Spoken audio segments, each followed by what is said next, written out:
In Chapter 5 of Crafting the Personal Essay, Dinty Moore suggests that the contemplative essay is all about taking two actions as a writer: asking questions and suggesting alternative ways of looking at things.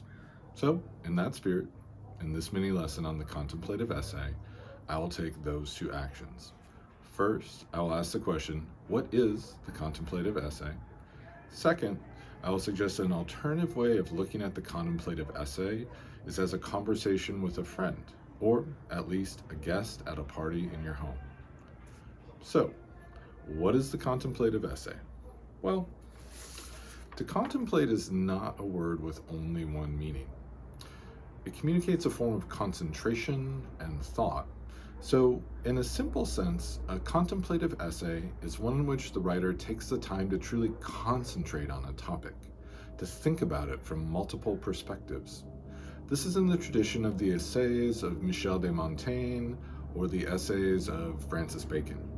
I've talked about Montaigne in another mini lesson, the essay to explain Montaigne's profound influence on the essay, and I've included Montaigne's essay on repenting and Bacon's essay of studies in our readings for English 247. But to contemplate also carries the sense of concentration on spiritual subjects as a form of private devotion. Notice that contemplate has the root of the word temple from the Latin term templum in it. And exceptional contemplative essays, such as Virginia Woolf's The Death of the Moth, often seek to understand the meanings of things on a spiritual level. Again, I talk about that in another mini lesson, small things that have big meanings. But I would argue that we can develop an even deeper understanding of both of those types of contemplation by reading Annie Dillard's similarly titled The Death of a Moth, as well as her companion piece, How I Wrote the Moth Essay and Why. Simply put, though, writing is a form of thinking, of contemplating. Joan Didion expresses this explicitly in her essay, Why I Write. She explains, I write entirely to find out what I'm thinking, what I'm looking at, what I see, and what it means. This form of self-knowledge, knowing what we think, what we see, what we feel like it means, is one of the true rewards of writing.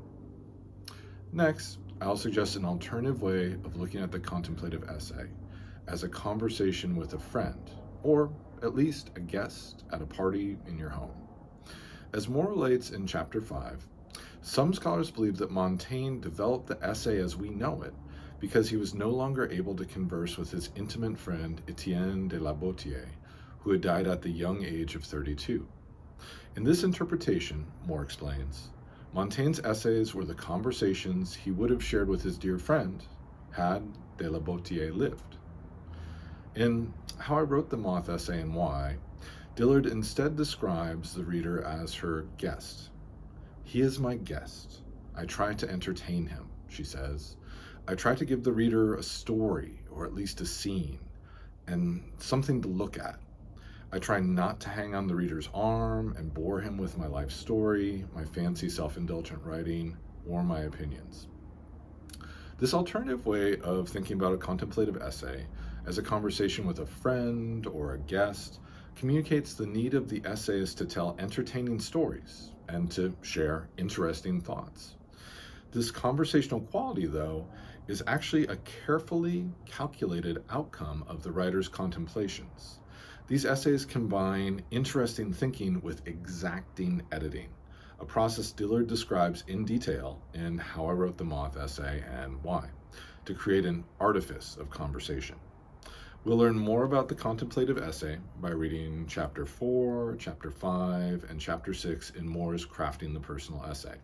In Chapter 7, he will start to transition to the lyric essay, but much more on that later. For now, we have enough to contemplate,